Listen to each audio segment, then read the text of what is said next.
Profit Finstock Private Limited, SEBI registered investment advisor, INA 00651. Hello everyone and welcome back to Profit from It. दोस्तों quarter 4 FY26 खत्म हो चुका है। कई companies के रिजल्ट आए जहां पे हम बरसों से इन्वेस्ट करते हैं। कई कंपनीज के रिजल्ट फेवर में रहे होंगे जिससे हम उम्मीद कर सकते हैं कि शॉर्ट टर्म लॉन्ग टर्म दोनों बढ़िया रहे। कई कंपनीज ऐसी भी होगी जहां के नतीजे फेवर में नहीं होंगे, जहां पे शॉर्ट टर्म चैलेंजेस हो सकता है, लॉन्ग टर्म तो बढ़िया ही है, नहीं तो हम इन्वेस्ट ही क्यों करेंगे, राइट। तो पूरे पूरे क्वार्टर 4 में जो कंपनियों में दोस्तों हम लोग निवेश करते हैं, उनके रिजल्ट्स, उनके कॉन कॉल्स, दोस्तों उन कंपनियों के एस्टिमेट्स, जो कैपेक्स उन्होंने लगाया है, ये सारी चीजों का निचोड़ दोस्तों आज हम देखेंगे। तो अगर आपको लगता है कि क्वार्टरली रिजल्ट पढ़ना बोरिंग है, तो आज दोस्तों सोच बदलनी पड़ेगी, क्योंकि ये बोरिंग हो या ना हो, पैसे के लिए ये जरूरी है। तो क्वार्टर 4 FY26 के रिजल्ट्स नंबर्स नहीं है, ये दोस्तों एक ट्रेलर है of what FY27 is going to look like. तो दोस्तों अब हमारी एंट्री तो FY27 में हो गई है। क्वार्टर 1 के रिजल्ट अब इसी वीक से आना शुरू। तो क्वार्टर 4 में हमने क्या सीखा, हम क्या उम्मीद लेके बैठे, ये जानना जरूरी है। और आज हम जो 75 कंपनी से ज्यादा कंपनीज का डेटा जो हमने ऑलरेडी लास्ट क्वार्टर आपके साथ दोस्तों शेयर किया, दोस्तों उन सबको निचोड़कर आपके लिए है ये pure juice. But before we deep dive into this gold mine, एक छोटा सा rule, disclaimer. Friends, we are SEBI registered investment advisers. याद रखिए, आज का ये सेशन प्योरली एजुकेशनल पर्पस के लिए है, क्योंकि यहाँ पे हम कई कंपनीज के बारे में डिस्कस करेंगे। तो कोई ये ना सोचे कि ये सब अलग अलग कंपनी के टिप्स है। कोई डायरेक्ट बाय सेल रिकमेंडेशन है भी नहीं, हम देते भी नहीं। पढ़ाई हम करेंगे दोस्तों, डेटा आपको देखना होगा, डिसीजन आपको लेना है। तो चलिए दोस्तों सीधे चलते हैं हम हमारे पहले चैप्टर पे। ये पूरा डिस्कशन मैंने 4 अलग अलग चैप्टर में बांटा है। Macro, AI and tech, capex, consumer, और इन सबसे FY27 में भी हमारी उम्मीद क्या है। तो अभी सबसे पहले मैं फर्स्ट चैप्टर पे आ रहा हूं, macro. Let me click it. So chapter 1, the macro canvas. दोस्तों मार्केट में एक फेमस कोट है, bull markets are born on pessimism and grow on scepticism. और इस क्वार्टर में पेसिमिज्म की कमी नहीं थी। हजारों कारण थे आपको डीमोटिवेट करने के कि भी बाजार का क्या होगा। यूएस ईरान का टेंशन, और ये यूएस ईरान का टेंशन तो 28 मार्च से शुरू हुआ था, लो ग्रोथ की वजह से। जब करेक्शन लो ग्रोथ के बाद हमने स्पिल ओवर इफेक्ट प्रॉफिट घटने पे देखी, जब सब सुधार आने ही वाला था कि यूएस ईरान भिड़ गए। मिडल ईस्ट कॉन्फ्लिक्ट, इस फ्रिक्शन ने ग्लोबल सप्लाई चेन को हिलाकर रख दिया। जिन कंपनीज का एक्सपोर्ट एक्सपोजर हैवी था, उनको दोस्तों चोट लगी है। फॉर एग्जांपल डिक्सन टेक्नोलॉजीज और पीडीलाइट। फ्रेट कॉस्ट बढ़ गए, मार्जिन पर प्रेशर आया।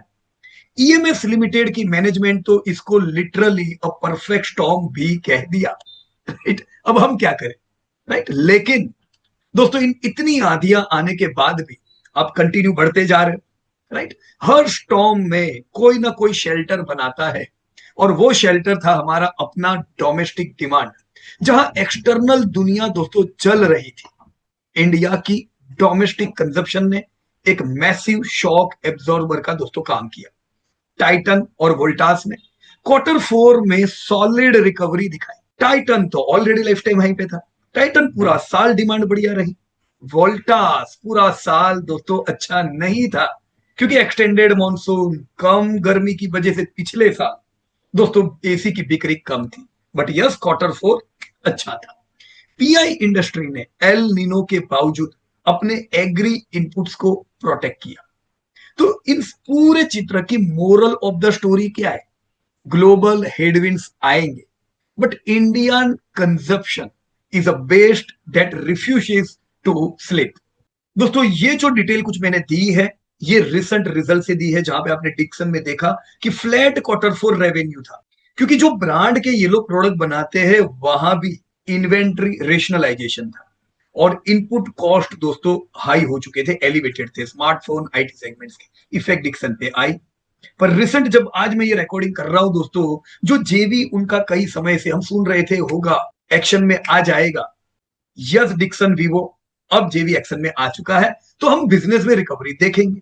पीडीलाइट की जो मैंने बात की कि भी इतने हर्डल थे, पर डोमेस्टिक बी2बी ने तो जबरदस्त काम किया। बी2बी एक्सपोर्ट सफर हुआ दोस्तों मिडल ईस्ट की लॉजिकल बॉटलनेक्स की वजह से। वही क्यूमिंस और एस उन्होंने एक्नोलेज किए अपने इन्वेस्टर प्रेजेंटेशन के दरमियान कि नियर टर्म एक्सपोर्ट प्रेशर और इन्फ्लेशन हेडविंड बन रहा था। वैसे एस में क्वार्टर 4 में रिकवरी बढ़िया आई है, बाकी H1 में दोस्तों डिसरप्शन था। Jubilant FoodWorks has also admitted elevated inflation extends the margin normalisation path. दोस्तों ये जो फूड इन्फ्लेशन जो युद्ध की वजह से हुआ, जिसमें आप जानते ही हो कि रेस्टोरेंट्स हाईली अफेक्टेड थी, तो एक हर्डल खत्म नहीं हो रहे थे और एक नया हर्डल आ गया इनके लिए। बट यूनिट इकोनॉमिक्स पोपेज आर इंप्रूविंग स्ट्रक्चरली, तो इसका फायदा हमें जैसे ही ये इन्फ्लेशन वापस कम होगा तब हम देखेंगे। So now I am moving towards chapter 2 AI and tech, क्योंकि ये वो बजवर्ड है जो दुनिया भर में दोस्तों गूंज रहा है। एक साल पहले तक एआई सिर्फ पावर पॉइंट प्रेजेंटेशन में दिखता था, आज ये सीधा दोस्तों प्रॉफिट एंड लॉस स्टेटमेंट में दिख रहा है। सिर्फ टीसीएस को देखिए, उनका annualised AI revenue 2.3 billion dollar पार कर चुका है। तो ये टीसीएस का मैंने क्वार्टर 1 का यहाँ पे इंक्लूड किया, राइट, क्योंकि रिसेंट रिजल्ट आ गए कल ही टीसीएस की। नेटवेब टेक्नोलॉजीज क्या कर रहे हैं दोस्तों, उनका क्वार्टर 4 ऑपरेटिंग इनकम 86% ऊपर गया है, क्योंकि हाई एंड कंप्यूटिंग और एआई की डिमांड दोस्तों बिल्कुल क्रेजी है। लोग पूछते हैं सर क्या एआई जॉब्स खा जाएगा? दोस्तों मैं कहता हूं एआई शायद कुछ जॉब्स रिप्लेस करे, बट जो इंसान या कंपनी एआई यूज करेगी वो मार्केट शेयर जरूर दूसरों का खा जाएगी। सो अगर मैं एनआईआईटी लर्निंग सिस्टम्स देखो, 13% ऑफ द रेवेन्यू उनकी आ रही है एआई एनेबल्ड ऑफरिंग से। दोस्तों उन्होंने एक्वायर की एसएफओ बेस्ड स्विटरस, जो एआई लर्निंग डिजाइन की कंपनी है। तभी दोस्तों अगर मैं एफएल पे आ जाऊं, 13 क्वार्टर से लगातार ग्रो कर रही है अपनी एआई एजेंट्स के दम पर। दोस्तों एफएल में ग्रोथ बढ़िया है, कोई चिंता की बात नहीं। वही मैं बजाज फिनांस और कैम्स देखो, तो उन्होंने ऑटोमेशन यूज करके अपने कॉस्ट इतने कट किए हैं कि मार्जिन रिकॉर्ड हाई पर है। The shift is real friends with the help of AI. AI is no longer a theme, it is the execution. The companies which are leveraging AI are having very good growth and they are able to cut their cost. दोस्तों chapter 3 पे आ जाते हैं, the capex super cycle कहां पे दिखी। अगर आपको India की ग्रोथ स्टोरी पर डाउट है तो अपना ध्यान सिर्फ ऑर्डर बुक पर डालिए। लार्सन एंड टोब्रो एलएनटी का ऑर्डर बुक देखा आपने? देखो जरा, 4.23 ट्रिलियन रुपीज, जी हाँ दोस्तों 4.2 4 लाख करोड़ से ज्यादा का दोस्तों इनका ऑर्डर बुक। पाइपलाइन नहीं, ऑर्डर बुक। पाइपलाइन तो 10 लाख करोड़ है। ये एक कंपनी का ऑर्डर बुक है, कई छोटे छोटे देशों की जीडीपी से बड़ा। सोलर इंडस्ट्रीज दोस्तों यू कैन सी, जो डिफेंस और इंफ्रा में पावर हाउस बन चुकी है, उनके पास 21,000 करोड़ का दोस्तों ऑर्डर बुक है। जबरदस्त ऑर्डर बुक हुआ दोस्तों ये साइज की कंपनी के लिए। हिंदुस्तान एरोनॉटिकल्स ने double digit growth track confirm कर दिया है दोस्तों। HAL का ऑर्डर बुक बड़ा जायंट है। मैनेजमेंट ने कंफर्म किया है कि जो हम उम्मीद रख रहे 20+ HTT40 एंड LCA की डिलीवरीज को, तो यस हम डबल डिजिट ग्रोथ की दोस्तों यहां पे उम्मीद रखेंगे। दोस्तों मैं एलएनटी का बताना भूल गया कि उनके पास अल्ट्रा मेगा मिडल ईस्ट के एसेट ऑर्डर है, तो मिडल ईस्ट का युद्ध उनको अफेक्ट कर रहा है, बट इट्स ऑल राइट दोस्तों, ऑर्डर तगड़े हैं। मिडल ईस्ट में ये लोग बहुत अच्छा काम करते हैं। Domestic order book, export order book दोनों बढ़िया है। वही दोस्तों पॉलीकैब और अल्ट्राटेक को भी हम भूल नहीं सकते। Proxy place cap on the capex housing book. Polycab ने अपना हाईएस्ट एवर रेवेन्यू दर्ज किया दोस्तों, 285 बिलियन का। क्वार्टर 4 में 27% का ग्रोथ है। जबरदस्त, मतलब केबल का ग्रोथ जबरदस्त आ रहा है। देखो ये रिफ्लेक्शन हेवल में भी आया है, पर हेवल का प्योर बिजनेस केबल नहीं है। तो हुआ क्या, उसे एसी ने नीचे ड्रैग किया, केबल ने ऊपर ड्रैग किया, तो ओवरऑल एवरेज रिजल्ट। अब पॉलीकैब प्योर केबल है तो उसको इसका फायदा मिल रहा है। UltraTech reported exceptional quarter 4 net sales of 25,000 crore, 12% plus दोस्तों। Brushing off geopolitical headwinds. MapmyIndia 1750 crore का order book. Netweb 1600 million plus strategic order book. तो ऑर्डर इतने जबरदस्त है कि जहां पे हम लोग लाख 2 लाख 10 लाख इन्वेस्ट करने में डर लगते हैं, जरा ये कंपनियों को देखो कितना ह्यूज इन्वेस्टमेंट कर रही है दोस्तों। ये देख रही है आने वाले 10 साल। एक जापानीज कंपनी ने रिसेंटली इंडो जापानीज के इकोनॉमिक फॉर्म में बहुत बढ़िया बात कही कि जापानीज कंपनीज ह्यूजली इंडिया में इन्वेस्ट कर रही है, और जापानीज कंपनीज के लिए 20 ईयर का जो फॉर्मेट है, debt is there long term format. मतलब वो अगर भारत में निवेश कर रहे हैं तो वो ये 20 साल गिन के आ रहे हैं। थिंक जस्ट अबाउट, यूं ही जापान दुनिया की लीडिंग इकोनॉमी नहीं बनी। दोस्तों चैप्टर 4 पे चलते हैं, and that is consumer premiumisation and real estate. Market थोड़ा वॉलेटाइल था, पर इंडिया का कंज्यूमर दोस्तों अभी भी प्रीमियम माल खरीद रहा है। हा? इस बार गर्मी ने रिकॉर्ड तोड़े। पिछले बार गर्मी नहीं थी तो हालत टाइट थी, एलजी ना वोल्टास ना एवल ना सबकी। पर ये बार एलजी और वोल्टास ने सेल्स के रिकॉर्ड तोड़े। गर्मी ने अपने रिकॉर्ड तोड़े तो इधर इन्होंने भी रिकॉर्ड तोड़े। एलजी ने highest ever Q4 revenue hit किया 80.6 बिलियन का। लोग बेस मॉडल्स नहीं, 5 स्टार और लार्ज स्क्रीन टीवी खरीद रहे हैं। Friends, industry wise price hikes are under way to offset जो कॉमोडिटी के कॉस्ट बढ़े हैं उसके लिए। Now if we go to Mahindra and Mahindra दोस्तों एम&एम अपनी कैपेसिटी 54,000 से 65,000 बढ़ा रहा है, क्योंकि एसयूवीज की डिमांड रुकने का नाम ही नहीं ले रही। आप बजाज देखो, आप मारुति देखो, आप टाटा देखो, गाड़ियों की बिक्री दोस्तों जबरदस्त हो रही है। वहीं पे दोस्तों मान्यवर और वंडरला देखे तो दोनों की हालत बिगड़ी हुई थी पिछले साल। Premium consumption remains profitable highly. मान्यवर सस्टेन्ड 65% ग्रॉस मार्जिन। दोस्तों इनके रेवेन्यू बिल्कुल ग्रो नहीं कर रहे थे, क्योंकि जीएसटी घटे वो तो सबको फायदा हुआ, पर मान्यवर का तो प्रीमियम प्रोडक्ट थी, तो जीएसटी घटने का तो उनको कोई लाभ नहीं हुआ, इनफैक्ट उनके तो बढ़ गए। तो उनके लिए जबरदस्त हेडविंड रहा दोस्तों ये टाइम। पर Q4 में वापस रेवेन्यू 9% से बढ़ा है, तो कंटिन्यू डाउनफॉल में अब हम अपनो देख रहे हैं। जबकि Wonderla saw massive 40% year on year revenue jump to 135 crore. दोस्तों अब इनके अम्यूजमेंट पार्क भी रेडी है, चेन्नई भी परफॉर्म करेगा, भुवनेश्वर भी परफॉर्म करेगा। So now we should expect good performance from Wonderla. चलो अब रियल एस्टेट में क्या चल रहा है यार। गोदरेज प्रॉपर्टी ने तो मार्केट को रुला दिया अच्छे समय में, इन अ गुड वे। उन्होंने अपने गाइडेंस क्रश और 24,000 करोड़ की कलेक्शन दोस्तों रिपोर्ट की है। लेकिन इनके रेवेन्यू नेगेटिव थे दोस्तों, ध्यान होगा आपको। नेगेटिव रेवेन्यू इसलिए थे क्योंकि रियल एस्टेट की कंपनियों में ऑर्डर कितना आ रहा है उससे एक स्टेप आगे होता है रेवेन्यू। क्योंकि आप प्रोजेक्ट्स डालते हो, आपको ऑर्डर मिल जाते हैं, लेकिन रेवेन्यू में दर्ज तब होता है जब चाबी आप थमाते हो। तो ये प्रोजेक्ट्स को कंप्लीट नहीं कर सके, similar to L&T and similar to EMS. मतलब ये पूरे सेगमेंट की कंपनियां पिछले साल अपने प्रोजेक्ट को प्रॉपर वे में कंप्लीट नहीं कर सकी थी, तो बराबर मार भी पड़ी है। पर एक चीज क्लियर है दोस्तों, कलेक्शन जबरदस्त है।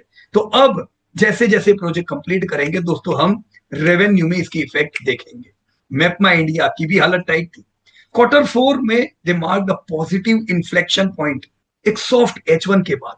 दोस्तों Mappls app cross 45 million downloads, expanding beyond navigation to deep EV and logistic integration।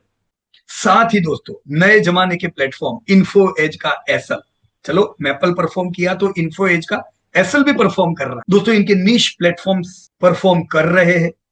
Yes, बड़ा हेडविंड था दोस्तों इनके सामने आईटी में, जो रिक्रूटमेंट नहीं हो रहा था उसका, क्योंकि सबसे बड़ी जॉब प्रोवाइडर तो आईटी है, और आईटी में ही तकलीफ होगी तो इन्फो एज को भी धंधा नहीं मिलेगा।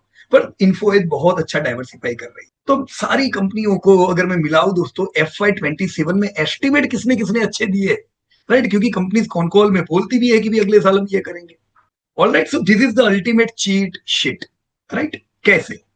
अगर आप इस वीडियो में यहां तक रुके हैं तो अब आपको मिलेगा आपका असली इनाम, द जूस, द अल्फा। ये कोई दोस्तों हवा हवाई बातें नहीं है, ये टारगेट्स मैनेजमेंट ने खुद अपने अर्निंग कॉल में दिए है। स्क्रीन पर आपके सामने है। सोलर इंडस्ट्रीज FY27 का टॉप लाइन टारगेट 14,000 करोड़ का। दोस्तों क्या की ड्राइवर है कि हम माने कि यस आप ये टारगेट अचीव करोगे। Executing the 21,000 crore order book, और जो उन्होंने 2,000 करोड़ का कैपेक्स लगाया।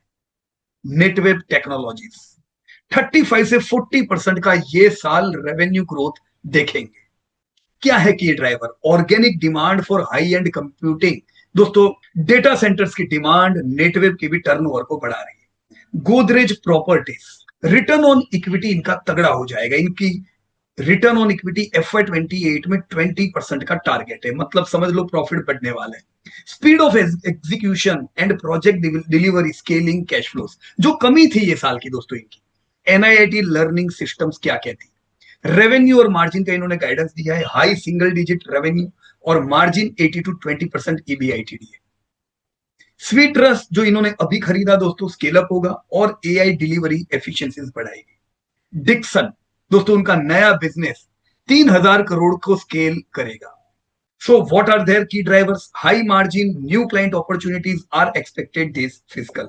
M&M वॉल्यूम ग्रोथ रहेगा। अभी हमने दोस्तों आपके साथ बजाज ऑटो ना मारुति के भी डेटा पब्लिश किए थे, कैसा ग्रोथ था, जबरदस्त, राइट। तो मिड टू हाई टीन्स में इनको ग्रोथ की उम्मीद है।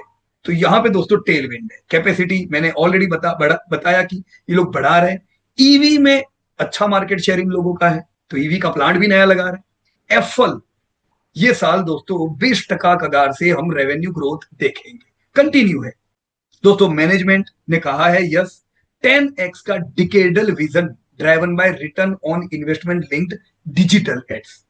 आमरा राजा बैटरी, जिसकी भी पिछले साल हाल बुरा था, top line growth expected high single digit, 9-8% के आसपास दोस्तों ग्रोथ रहेगा, जो पिछले साल बिल्कुल बुरा था। कैसे मैं मानूं कि ये ग्रोथ आएगा? Friends, commercial and industrial segment pushing energy storage, capex भी दोस्तों ये बढ़िया लगा रहे हैं। HAL की भी हवा टाइट थी दोस्तों, डिलीवरी नहीं दे पाए। रेवेन्यू ग्रोथ ये साल में 10-12% उम्मीद करूंगा, right, because LCA pipeline and HTT40 scheduled deliveries. So friends, जब एक कंपनी का CEO पब्लिक प्लेटफॉर्म पर आकर इतनी स्ट्रॉन्ग गाइडेंस देता है, तब एक स्मार्ट इन्वेस्टर क्या करता है? वो अपने एक्सेल मॉडल अपडेट करता है और कन्विक्शन बिल्ड करता है।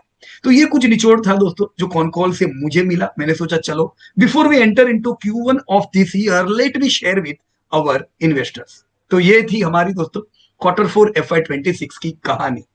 जियोपॉलिटिक्स का डर, डोमेस्टिक डिमांड का बफर, AI का मैजिक और कैपेक्स का बम बम। आपको इनमें से कौन सा सेक्टर सबसे ज्यादा प्रॉमिसिंग लग रहा है FY 27 के लिए? मुझे कमेंट्स में जरूर बताना। मैं पर्सनली हर कमेंट पढ़ूंगा और दोस्तों उसका रिप्लाई करूंगा, क्योंकि ये पूरे क्वार्टर का सवाल है। अगर आपको इस तरह का डिप नो नॉनसेंस एनालिसिस पसंद आए तो इस वीडियो को लाइक करें, चैनल को सब्सक्राइब करें और अपने इन्वेस्टर्स जो चिंता में बैठे भाई बाजार का क्या होगा, उनके साथ शेयर करें, right? Because here we don't just talk about the market, we learn how to profit from it. Thank you for watching. Keep learning, keep investing, and as always, check data before taking any decisions. See you in the next one. Jai Hind.